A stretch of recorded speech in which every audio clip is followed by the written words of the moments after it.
नमस्कार मंडळी, मी योगेश परब पुन्हा एकदा स्वागत करतो आपल्या नवीन व्हिडिओमध्ये। आणि आज आम्ही तुम्हाला दाखवणार आहोत मालवणामध्ये किंवा कोकणामध्ये बनवल्या जाणाऱ्या तिसऱ्यांचं कालन।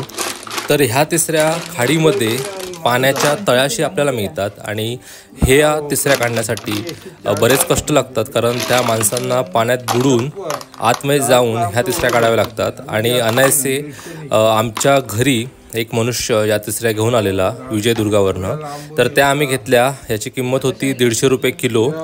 आणि ह्या कशा करायच्या, ह्या कशा साफ करायच्या याची इत्थंभूत माहिती तुम्हाला या व्हिडिओमध्ये बघायला मिळणार आहे, तेव्हा व्हिडिओ शेवटपर्यंत नक्की बघा।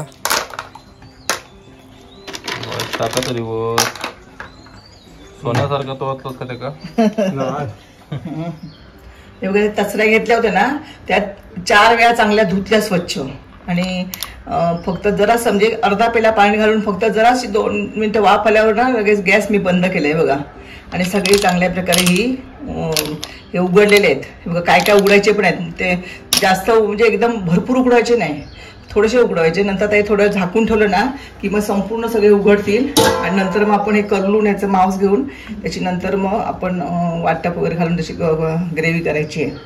तर अशा प्रकारे उघडून घ्यायचे बघा। अगदी 5 मिनिटं वापरून घेतले, आता थंड आले। आता मी ह्याचे ना हे मास्टर पण घेते, काय काय पडली पण आहे। जास्त वेळ नाही उघडतो, अगदी 5 मिनिटं बघा। नुसतं फक्त तोंड उघडेपर्यंत थांबायचं।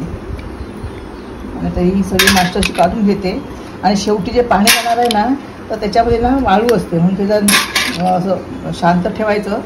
आणि नंतर मग ते वरचंच पाणी गाळून घ्यायचं। आणि ते खरं पाणी घ्यायचं असं, टाकायचं नाही सगळं, कारण त्याच्यामध्ये खरी चव जी असते ना हे तसऱ्यांची त्याच्यामध्ये असते, त्या खूप चविष्ट लागतात। ह्या जरा मोठ्या साईजच्या आहेत, त्यामुळे हे बघा आतमधला हा जो हे आहे ना मांस जरा मोठं दिसतं, ते एकदम छोटे छोटे पण असतात, पण हे त्यात मोठी होती बघा।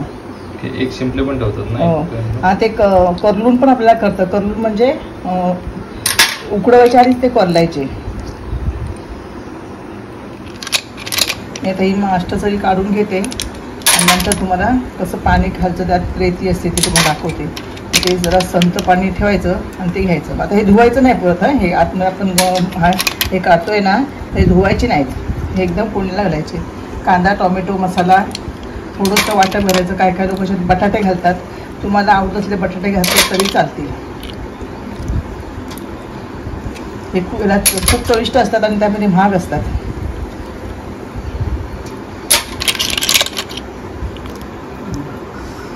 बरोबर आहे त्यातून हे बघा, ह्या अशा असतात ना, ह्या पिवळसर अशा, ह्याला तसऱ्या म्हणतात। आणि ह्याच्यातला जे दुसरा प्रकार असतो तर काळे असतात, त्याला मुळे म्हणतात। ह्या तसऱ्या आहेत ना, ह्या खोल म्हणजे समुद्र पाणी जे असतं ना, ते खाडीचं पाणी त्याच्यामध्ये बुडून काढतात आतमध्ये, खूप म्हणजे आतल्या पाण्यात असतात ह्या। आणि मुळे असतात ते किनाऱ्याला मिळतात। हा फरक आहे, तो आणला मनुष्याने त्याला विचारलं होते। आणि ते बघा मी पाणी निवडत ठेवलं आहे, त्याची हे एवढी सोलून मास्टर निघाली बघा ही। हां, आता ही काय धुण्याची गरज नाही, हलवूनच प्रत्येक वेळा घेतात। हे वरचंच पाणी गाळून घ्यायचं याच्यामधलं। आणि ह्या पाण्यात थोडी चव असते, तुम्ही पाठीने बघताय तुम्हाला तिथे दिसते वाळू।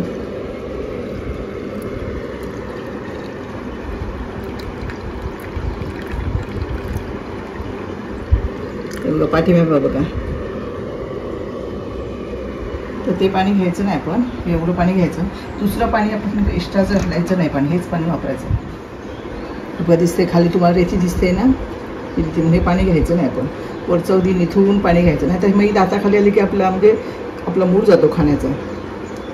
तर आपण घरात हे चांगल्यापैकी स्वच्छ करून आपण घेतो, तरी पण आतमध्ये जे होते, कारण ते हे आता शिंपल्या हे मूळ तसरे आहेत ना, तोंड आपलं उघडझाप करतात ना, त्याच्यातनं आतमध्ये रेती जाते म्हणून। तर आता मी तुम्हाला फोडणी करायची किती दाखवते। आता बघा हे पॅन तापलं आहे, तर त्याच्यामध्ये आपण तेल घालायचं आहे। कांदा टोमॅटोला भाजायचं ना म्हणून। इथे एक मोठा कांदा घेतला आहे आणि एक टोमॅटो, आणि ही आलं लसूणची पेस्ट आहे। थोडंसं आमचं वाटप करून ठेवलं, ते वाटप पण घालणार आहे। तर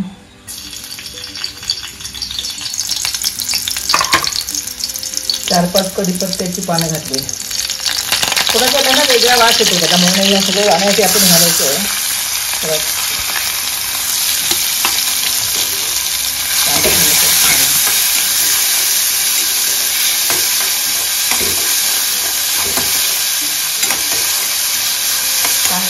एकदम मऊ करून घ्यायचा कांदा.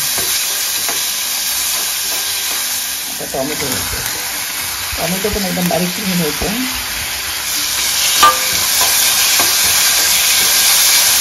हे चांगलं मऊ झालं ना की नंतर मग आपण आलं लसूणची पेस्ट वगैरे मसाला वगैरे घालणार आहोत. तर आता हे पटकन शिजण्यासाठी कांदा आणि टोमॅटो नेहमीप्रमाणे आपण मीठ त्या बेतातच घालायचं, कारण हे थोडेसे खारटपणा खारटपणामध्ये खायचं ते म्हणून नंतर बघून होतं घालायचं. गॅस जरा कमी करते आणि त्याच्यावर झाकण ठेवते आणि ह्या झाकणामध्ये पाणी ठेवून ना चांगलं ते आपण काय करायचं, गॅस एकदम कमीच आहे, चांगला 5-5 मिनिट ढवून घ्यायचं आहे आणि कांदा अगदी चांगला गुलाबी होईपर्यंत आपण तो परतून घ्यायचा आहे. हे बघा आता 7-8 मिनिटं झाली आहे त्याची आपण चांगलं स्मेल चाललं आहे, कांदा पण चांगला शिजला आहे. आता याच्यामध्ये आलं लसूण हिरवी पेस्ट मी हल्ली करते, हे आलं लसूण मिरची आणि थोडीशी मिरची आणि कोथिंबीर, तर ही चवीसाठी घालायची आहे. आणि आता ही चांगली परतून घ्यायची, कारण त्यातला लसूण आणि आल्याचा तो उग्र असं एक वास येतो ना तो जाण्यासाठी.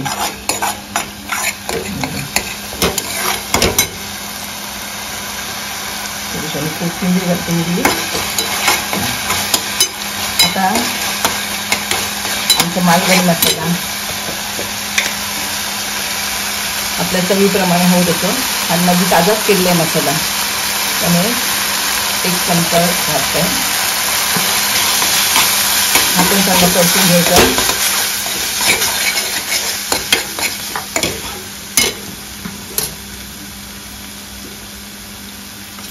नंतर भाजकं वाटप, हे बघा आम्ही असं वाटप करून ठेवतो.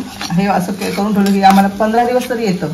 जास्त घालत नाही पण थोडंसं घालतो ना, त्याच्यामुळे हे वाटप करून आणि हे तेलावर नंतर परतून घ्यायचं, त्याला आणखीन चांगला चव येते याला त्याच्याबरोबर. मालवणी मसाला आणि हे वाटप भाजतो याचा व्हिडिओ आम्ही बनवलेला आहे, त्याची लिंक मी देईन आपल्या डिस्क्रिप्शन बॉक्समध्ये, तेव्हा ते व्हिडिओ नक्की बघा. हे चांगलं असं घेतलं ना की मग ह्याला तेल सुटतं कडेने आणि तर चांगली चव येते. ते चांगलं कांदा खोबरं चांगलं भाजलेलं असतं, तरी पण आणखीन तेलावर परतून घेतलं ना तर आणखीन चव येते. आता हे झाल्यानंतर काय करायचं, ही आपण ही मास्टर काढून ठेवली आहेत ना, ती ह्याच्यावर परतावायची घालून.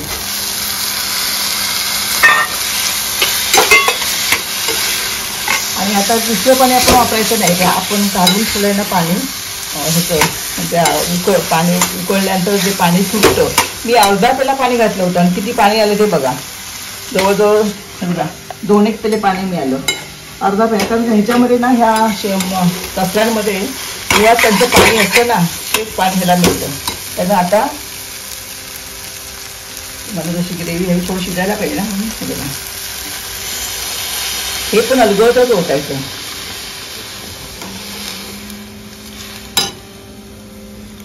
असेच गोड्या पाण्याचे पण असतात, त्याला खुबे म्हणतात, ते लांबट असतात. ते पण जर आपल्याला मिळाले तर तेही आपण दाखवूया एकदा. नदीत येते हे बघा. आता चांगलं हे शिजून घ्यायचं परत आपण, कारण हे किती 4 मिनिटं झाली. 4 मिनिटात हे सगळे मुळे उघडले तोंड ना, त्यामुळे लगेच मी गॅस बंद केला आणि आता हे याच्यामध्ये शिजून घ्यायचं. आणि मग ह्याला मीठ बघायचं आणि मग हवं असलं तर मीठ घालायचं. आता थोडासा ह्याच्यामध्ये गरम मसाला आणि शेवटी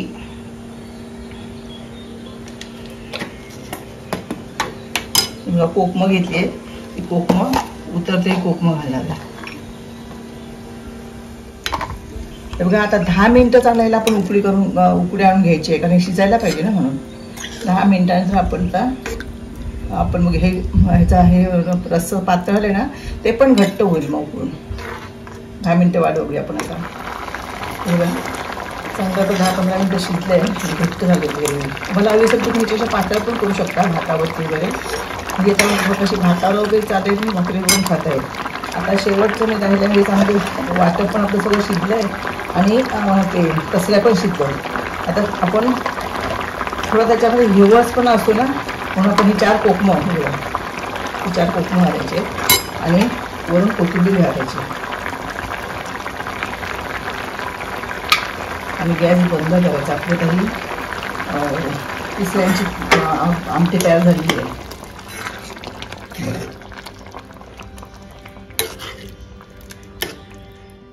तर मंडळी, झणझणीत असं अस्सल मालवणी तिसऱ्याचं कालवण हे तुम्हाला आईने आज दाखवलेलं आहे. तुम्ही पण ते अशाच प्रकारे नक्की करून बघा. ते कसं झालं हे आम्हाला कमेंट करून नक्की सांगा. तसेच आपल्या चॅनलवर इतरही विविध माशांचे, चिकनचे, मटणाचे प्रकार आहेत, तेही तुम्ही नक्की बघा. ते तुम्हाला आवडले तर ते तुमच्या मित्रपरिवाराच्या व्हॉट्सॲप ग्रुपवर जास्तीत जास्त शेअर करा. धन्यवाद.